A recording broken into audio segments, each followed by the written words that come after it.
Welcome to the Intimate Marriage Podcast, where I teach educated, successful couples how to have incredible, passionate relationships so that you can stop compromising and start feeling fully alive in your relationship.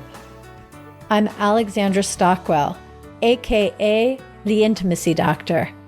I'm a physician, a relationship and intimacy coach, and I'm an intimate marriage expert.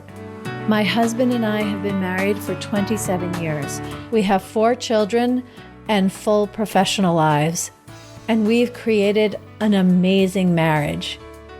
I've shown hundreds of couples how to do so as well.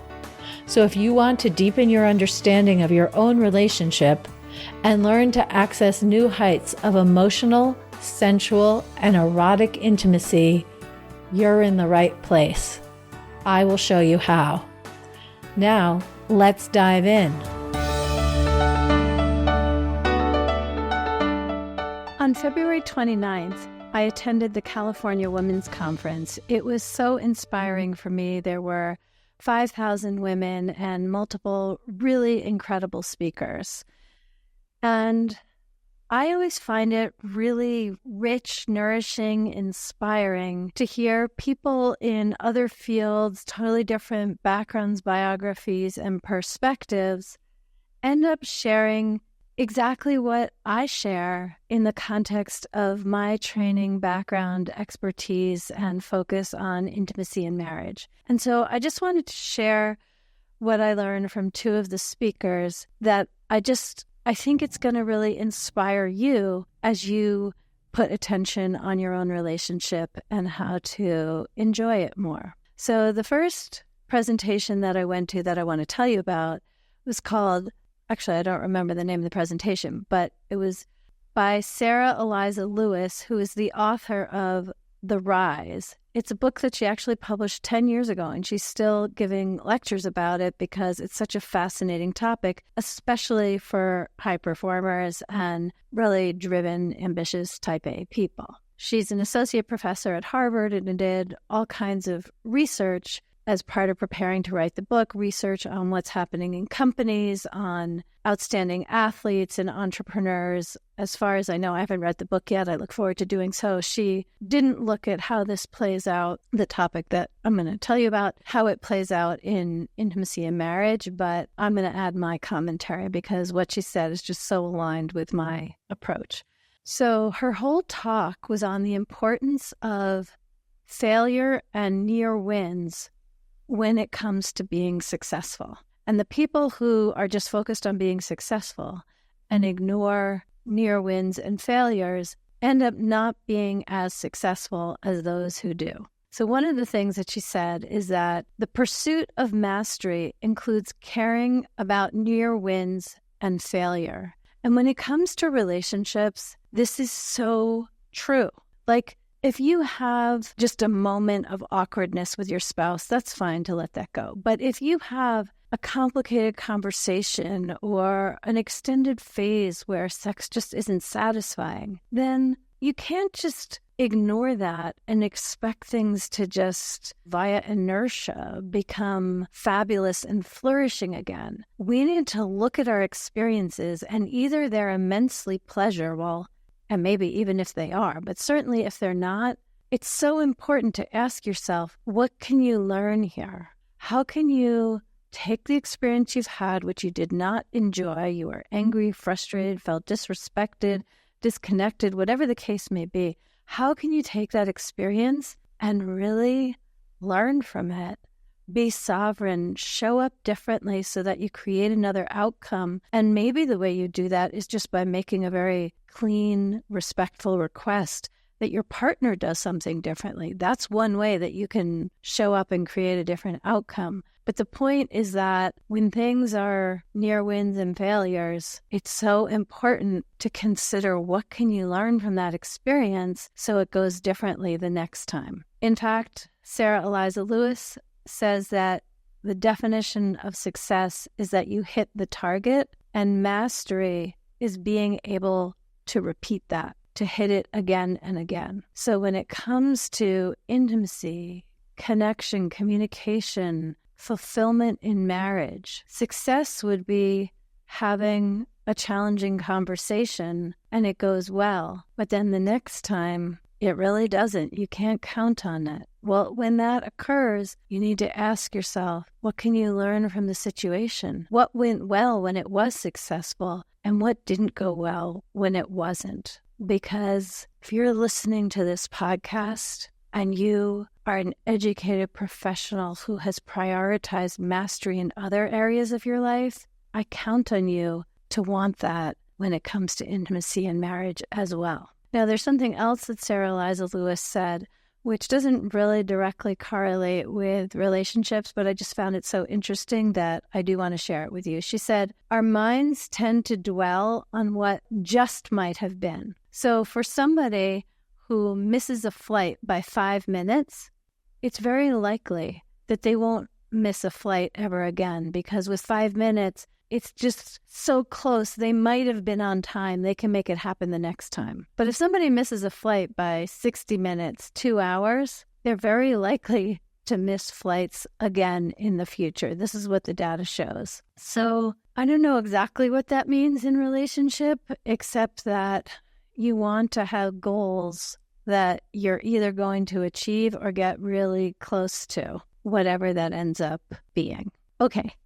The other person who shared that I really want to share with you, I'll step back and just say that Brene Brown was supposed to be speaking at this conference. It's one of the reasons that I chose to attend, took a whole day to be there, but she was exposed to COVID and didn't show up. And so with 24 hours notice, the conference organizers flew Viola Davis from LA, where she lives, to San Jose, where the conference was, near San Francisco. And boy, was she amazing. I have to say, I thought not hearing Brene Brown live would be disappointing, but it wasn't, because Viola Davis was just so extraordinary. Pretty much everything she said is something I could share with you, but I've chosen to emphasize 2 things. One, she says, if I want to change the world, I have to accept myself. If I want to have an impact on other people, if I want to create what I've never known before, if I want to make something that hasn't existed before, I have to accept myself. And I absolutely think that that is true. If you want to have a great relationship, you have to accept yourself. Because anything other than accepting yourself ends up being inauthentic, a form of compromise. So if you want uncompromising intimacy, if you want the most passionate, delectable, expansive, evolving, fulfilling relationship, you have to accept yourself. And honestly, I think that one of the beautiful gifts, one of the beautiful opportunities in an intimate marriage, in a relationship which is growth-oriented, is that you get to see yourself more clearly, because who you are is reflected by your impact and how you're expressed and how you show up. And so in having that mirror held up, both consciously and unconsciously by your partner, you have the opportunity to know yourself well enough to be able to accept yourself. So taking what Viola Davis said, applying it to relationships, if you want to have a really fantastic relationship, you have to accept yourself. And just to be clear, when I say you have to accept yourself, it means work through your shame, feel worthy, respect yourself, be someone that you'd actually want to be with. These are all elements in accepting yourself. So if you're listening thinking, oh, I accept myself, well, that's really wonderful. But my next question is, do you ever feel ashamed? Do you ever feel like you should be able to do things differently in your marriage? Do you ever wish you got another chance? Anything along those lines. And those are just some of the questions to ask. You can also just not be too verbal about it and just feel like close your eyes, lie down, or sit comfortably. And when you contemplate accepting yourself, what arises? And whatever comes up deserves some attention. Even if it's like, this is dumb, I better start working. Okay, well, that is information too. All right, the other thing that Viola Davis said, and listen closely because she said this with her deep gravitas. I don't think I can quite evoke the vibe with which she said this, but it was so extraordinary. She said, I like discomfort. Really not a very intuitive statement. She said, I like discomfort because I've learned a lot about myself in discomfort. When we are uncomfortable, when we are experiencing discomfort, we get to know ourselves in a whole other way than when everything is pleasant and happy and roses are in bloom. She went on to say, in honoring me, in honoring who I am, all of the walls fall away. And so I'm saying, she didn't say this, but yes, in accepting who you are and therefore honoring who you are, the walls do fall away. You can trust yourself and you can trust your partner. You can experience a quality of connection that specifically becomes possible because you honor yourself. And that removes the walls, the blocks, the armoring that prevents connection. So you may really want your partner to honor you and to honor you in new ways. And please take this as an invitation from me and Viola Davis, for that matter, to really explore what honoring you means. Because when you are honoring yourself, the quality of connection that is available to you with your partner becomes robust and revitalized in ways that are profound and so worthwhile. And let me just say, if you're hearing this and it's appealing and you're not sure how to do it, you know how to do so many other things. You know how to be competent in your life, how to take care of things. But how do you accept yourself? You can accept your accomplishments. You're a high performer. But how do you honor yourself and accept yourself in the ways that I'm talking about, which remove the walls and open up the connection in intimacy, pleasure, communication, marital fulfillment, erotic adventures? If you're not sure how to do that, I would love to guide you. If that's what you want, I can definitely teach you how. Just go to alexandrastockwell.com, fill out the private coaching application on the contact page, and we'll connect, because this absolutely the journey worth taking for you, for your relationship, for your children, for the legacy you leave through the relationships you have. I want to close with one more thing from Viola Davis. She says, as a result of my trauma, I see the value in every human being. That's what she said. I want to amend that to make it more universally applicable. As a result of healing my trauma, I see the value in every human being. The pains that I have had in my life, and they have been multitudinous and deep. I used to be so resentful that these were the impediments and grief on my path.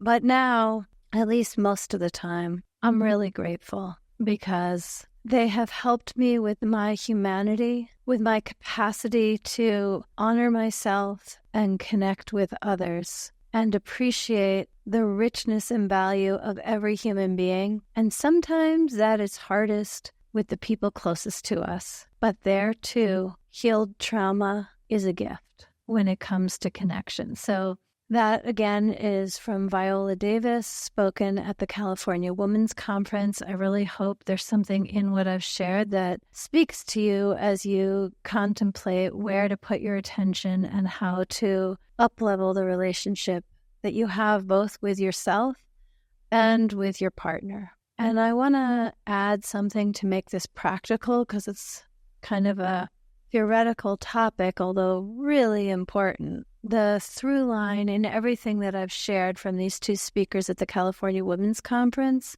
is to put attention on what you're actually experiencing and look for how you can be more compassionate and more curious about your own experience. So if you are doing magnificently, if you're navigating a near win or a failure, how can you honor the experience and learn from it? Bring curiosity and ask new questions in order to identify new answers. And I'm just going to repeat again what Viola Davis said. If you want to change it, well, what she said in the first person, if I want to change the world, I have to accept myself and my version, which is, if you want to change your relationship, if you want to make it more and more magnificent and fulfilling, you have to accept yourself. You have to learn how to honor yourself. And one really good way to do that is to journal. You can just put at the top of the page, these are ways that I have come to accept myself. These are ways that I still resist who I am. Just get the content flowing and see where it takes you. And either way, consider that you, having experienced trauma, as we all have the capacity ever more to really connect with the humanity in yourself, in your partner, and with everyone else on earth.